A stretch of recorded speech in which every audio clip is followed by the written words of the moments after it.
Perhaps this talk could have done with coming a little earlier in the proceedings, because you've heard many versions of the facts and figures that I'm going to present in the next few minutes, and it can only ever be a summary of those.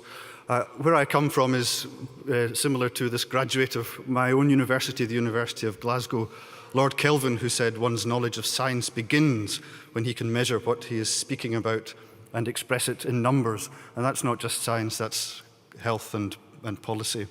And that implies the existence of a magic formula that we can bring together the right facts and figures to present to policymakers.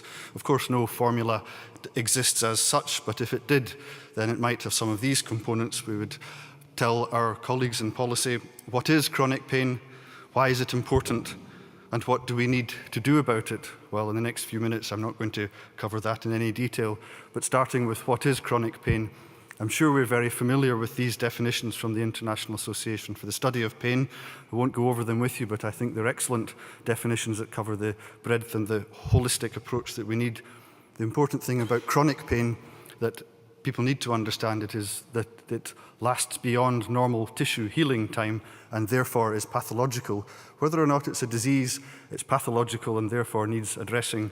And as Rolf Detlef said, he has been leading a workforce with the WHO and IASP to propose new terms for the first time for chronic pain and for subdivisions. So it may not be a disease, but it's definitely an entity.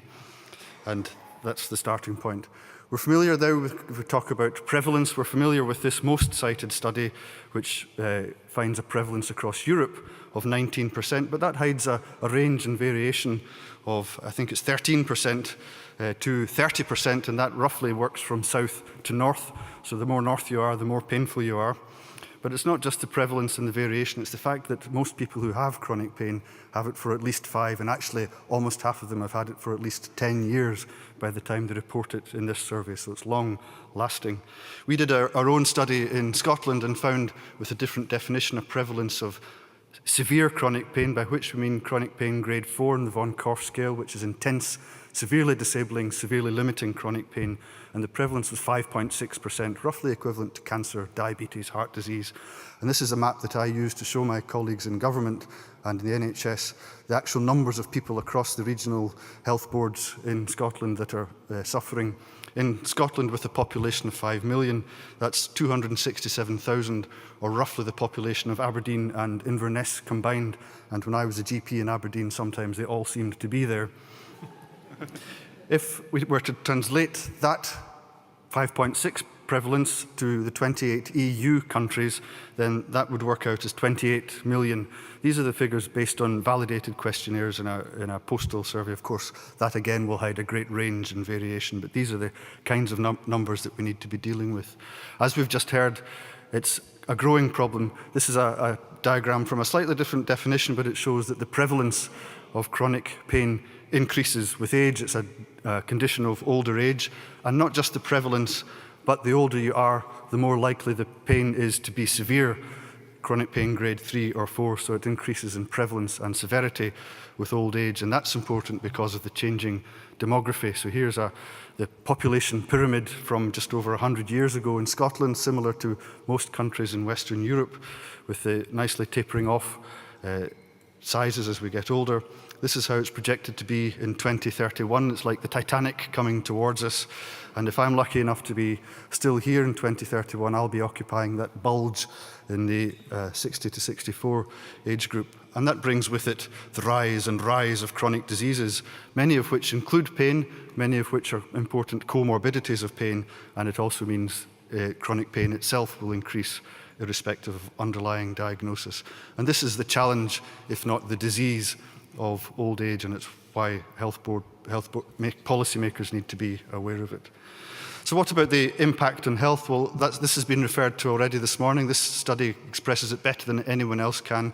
This is the Global Burden of Disease study published in The Lancet in August last year, and it looked at the incidence, prevalence and impact in terms of disability of 300 conditions and 2,500 sequelae. And cut a long story short, it found that the most important cause of disability by far was chronic low back pain in 2013, responsible for 146 million years lived with disability, nearly 3 times the number of the next most important cause, which was depression. And in fact, the top 4 of the top 10 causes of years lived with disability, 4 globally and in Europe were chronic pain cases. So chronic pain is the most important cause of disability all across the world and almost in every single country.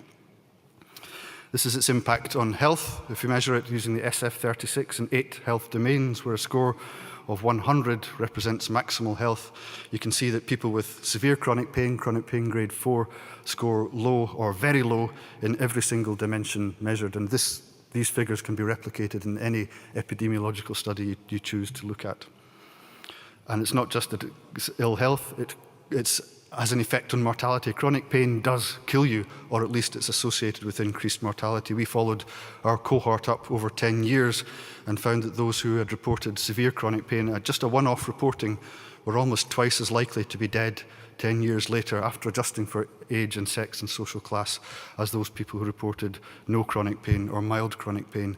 And death was particularly likely to be caused by respiratory system or cardiovascular system diseases. So chronic pain kills you.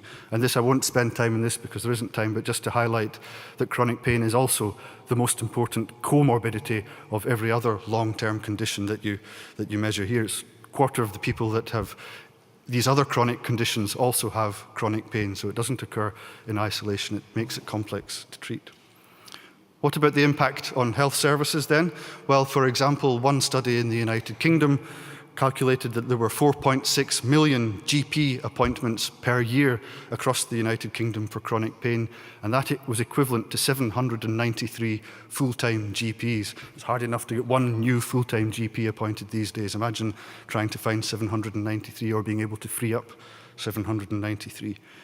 People with chronic pain 3 times more likely to be admitted to hospital, make greater use of all hospital inpatient and outpatient services.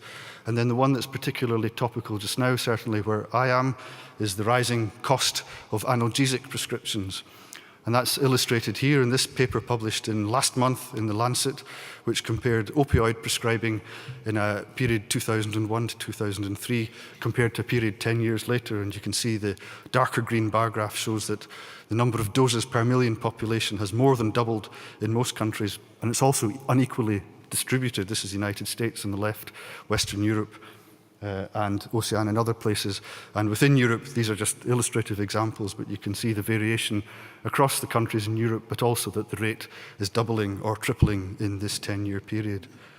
And it's not just opioids. This is another example. This is gabapentin in Scotland. The number of prescriptions issued in Scotland per year, a gradient of almost 1 there, rising and increasing to rise exponentially. Gabapentin accounted for £6.9 million worth in ingredients in Scotland last year, and pregabalin accounted for £30 million in Scotland alone, and these are just illustrative examples. Costs to society. There are data available. Chris, I think you said that there were some data, but we needed more, and that's quite right. We do need more, but there are some excellent examples that we can quote. For example, Gaskin and Richard in the United States calculated £567 billion in healthcare and lost productivity in 2010. And the important thing about that is it's 30% more than those for diabetes and cancer combined. And yet, where do all the resources go? Where does all the policy attention go? A few other different examples of costs there, mostly for back pain, mostly quite old. So we do need some more data, but there's enough there to convince even the most skeptical that it's very expensive to society as well as to the health service. And lost productivity, reviewed very helpfully in this systematic review published in the Journal of Pain, 2012. I would encourage you to read that, but I think we're looking at occupational factors later on this afternoon, so I won't spend any more time in that. Health inequalities, though, is very topical, very important, and is likely to excite policymakers just now. As with older age, we can see that the prevalence of chronic pain is greater in more deprived areas. This is in Scotland, the quintiles, postcode areas are divided into quintiles of deprivation, with number 1 being the most deprived quintile, and you can see the prevalence of chronic pain reducing the more affluent we get. And again, it's not just the prevalence, it's the severity. Every indicator of deprivation, whether it's how you rent your house, how you occupy your house rather, whether you're unemployed, your educational level, all associated with factors several times the prevalence of severe chronic pain compared with the more affluent. And then in prescribing, again, looking at opioid prescribing in Scotland, this was in 2012, over those quintiles, these are the number of defined daily doses per million, or per thousand population rather, and the most deprived on the left of the graph, so the left-hand graph, you can see that strong opioids are 9 times more likely to be given to people in the most deprived quintile compared to those in the most affluent, a real indicator of the health inequalities that are out there and need to be addressed. And I've said it's not just deprivation-related inequality, there's geographical inequalities illustrated in this paper, which goes into great detail and depth about more local regional variation. So that's the prevalence and impact. What do we do about it? Well, I'm not going to stand here and tell you how to manage chronic pain in the remaining 30 seconds, but there are lots of good guidelines. Some of them come out of work done by colleagues around here.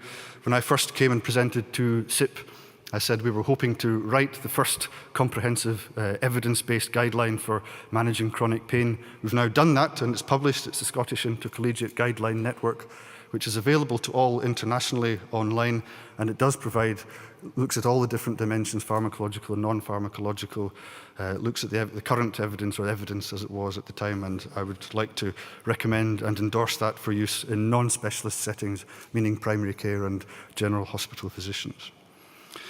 And finally, to leave you with this thought that having presented these facts and figures to our colleagues in policy and NHS or health service management, that these are the benefits, this is what they'll get for their investment. And I agree, Chris, that we have to go for cost-neutral interventions where we save rather than cost the government. The benefits for the health service mean that there will be reduced use of primary care services and acute services, efficient use of specialist services, lower prescribing costs and adverse drug reactions, reduced impact of long-term conditions, including comorbidities, and tackling health inequalities.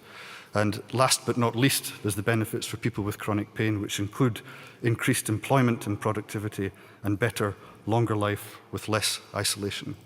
Thank you very much for your attention.